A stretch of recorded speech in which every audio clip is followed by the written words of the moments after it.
చూడండి, దేవుడు మనల్ని కాపాడుతూ ఉన్న విధానం, ఆయన మనలను భద్రపరుస్తూ ఉన్న విధానం ఒకంత మనకి ఆశ్చర్యాన్ని, ఒకంత మనకి భయాన్ని కూడా కలిగించాలి. ఎందుకంటే ఎంతోమందికి లేని ఆధిక్యత దేవుడు మనకి దయచేస్తూ ఉన్నాడు. మనలాగా చాలామంది లేరు.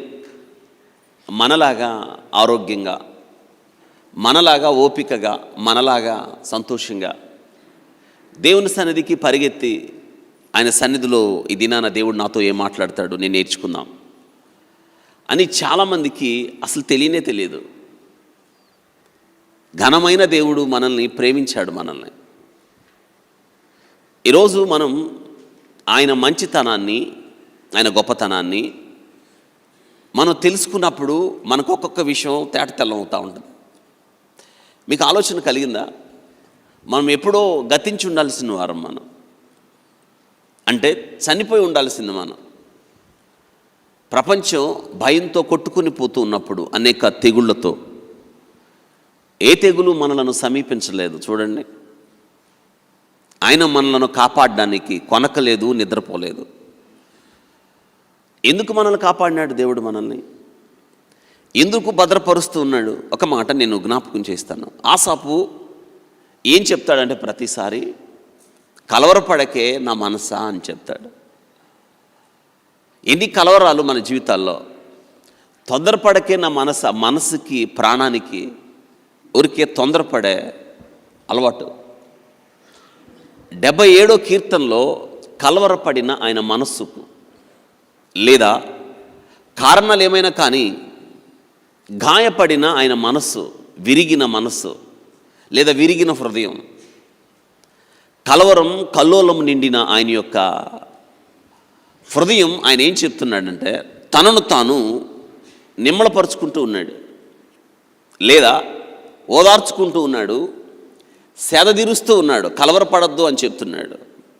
ద ట్రబుల్ హార్ట్, కలవరపడిన హృదయం.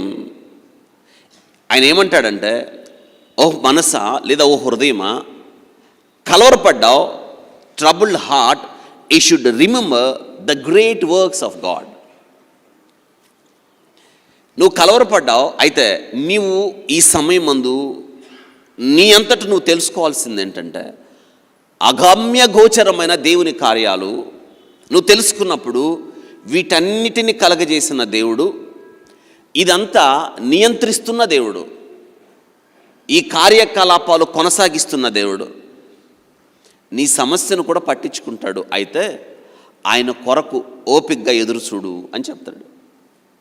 ఇంకొక విషయం ఏం చెప్తాడంటే, obtaining God's help in life pressures. జీవితంలో ఒత్తిళ్ళు ఉంటాయి కదా మనకి, ఇది మన నుంచి ఎప్పుడు వేరవదు. బాధ్యతలు పెరిగే కొద్దీ భారాలు పెరుగుతాయి. ఒకనప్పుడు ఈరోజు మీకున్న బాధ్యతలు లేవు, ఇప్పుడు ఉన్నాయి. ఎందుకు? కుటుంబం పెద్దదైంది, బిడ్డలు పెద్దోళ్ళు అవుతున్నారు, చదువులు పైకి వచ్చారు, మనకున్న ఆర్థిక పరిస్థితులు కొంచెం మారని భర్త, వృద్ధాప్యంలో ఉన్న అత్తమామలు కావచ్చు, తల్లిదండ్రులు కావచ్చు, మంచిలు లేకపోవడం, మనకొచ్చే కొద్ది జీతాలు, లేదా వెంటాడుతున్న అనారోగ్యాలు, చుట్టూ మనల్ని అర్థం చేసుకొని ప్రజలు, సొంత బంధువులే మనల్ని శత్రువులుగా చూస్తున్న వేళ, ఇది పరిస్థితులు ఏం మారలేదు, అలాగే ఉన్నాయి.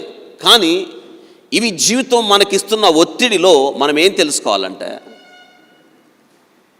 You can have God's help. దేవుని సహాయం నీకుంది.